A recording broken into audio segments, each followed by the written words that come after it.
said God. And Jesus said, I am the resurrection and the life. And when he said that, he opened up a whole new door for Israel. He opened up a whole new door for everybody.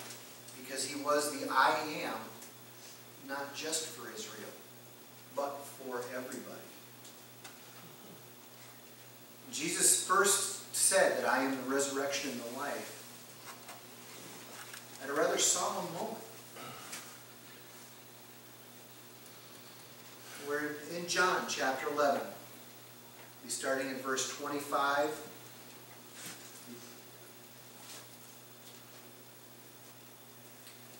Verse 23 through 26, and verse 39 and 43 through 45. But to set the stage, Jesus was in Judea, and he was called. Martha, Lazarus' sister, sent a message to him and said, Lazarus is sick. You need to come.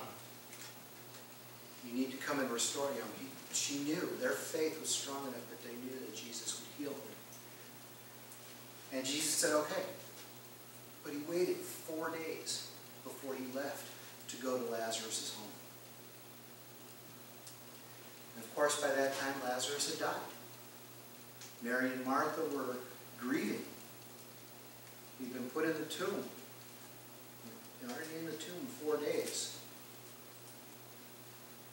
And they didn't have the ways of keeping bodies fresh that we do today. You know, and Bethlehem is, I believe it was in Bethlehem, is where they were at. You know, it's in the middle of the desert, so it's hot and it's dry. But Jesus got there, and Martha came to him as she saw him coming. And said, why didn't you come sooner? And starting at verse 3, Jesus said, your brother will rise again. Martha said to him, I know that he will rise again in the resurrection on the last day. Jesus said to her, I am the resurrection and the life. He who believes in me will live even if he dies. And everyone who lives and believes in me will never die. Do you believe this?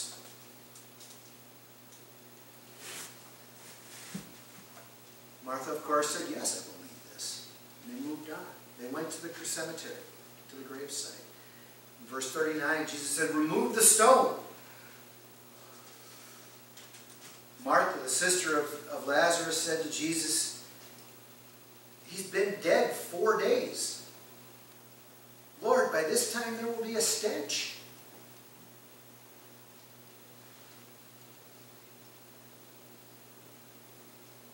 And after Jesus had heard these things, he cried out with a loud voice, Lazarus, come forth. The man who had died came forth, bound hand and foot with wrappings, and his face was wrapped around with a cloth. Jesus said to him, unbind him and let him go.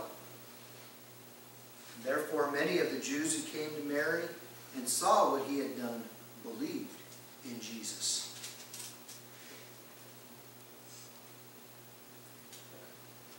Jesus always did things with a purpose. If he had come and saved Lazarus, or healed Lazarus when he was sick,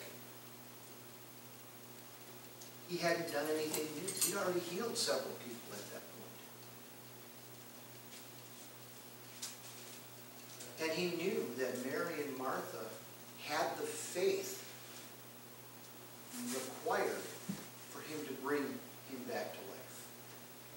You know, Martha's comments don't always give us that. Well, she questioned him, why didn't you come sooner?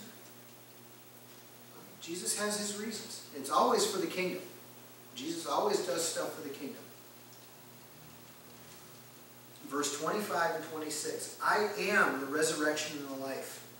Anyone who believes in me will live, even after dying. Everyone who lives in me and believes in me will never die.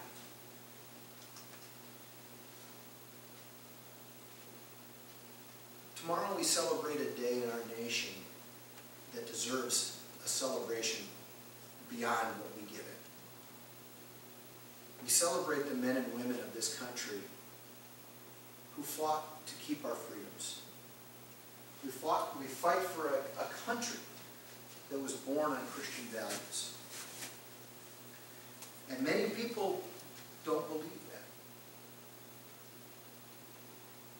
We are in a time in our nation when we need to be called forth like Lazarus was called forth. You know, our current president has said, America is not a Christian nation. He's lying. He's not right. I want to say he's lying. He is not correct in making that statement. We are and always have been a Christian nation. Unfortunately, right now, the church is kind of dead. They're in a place where Lazarus was.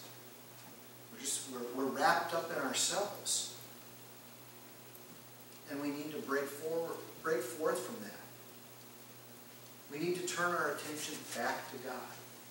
We have to have that faith that Martha and Mary had.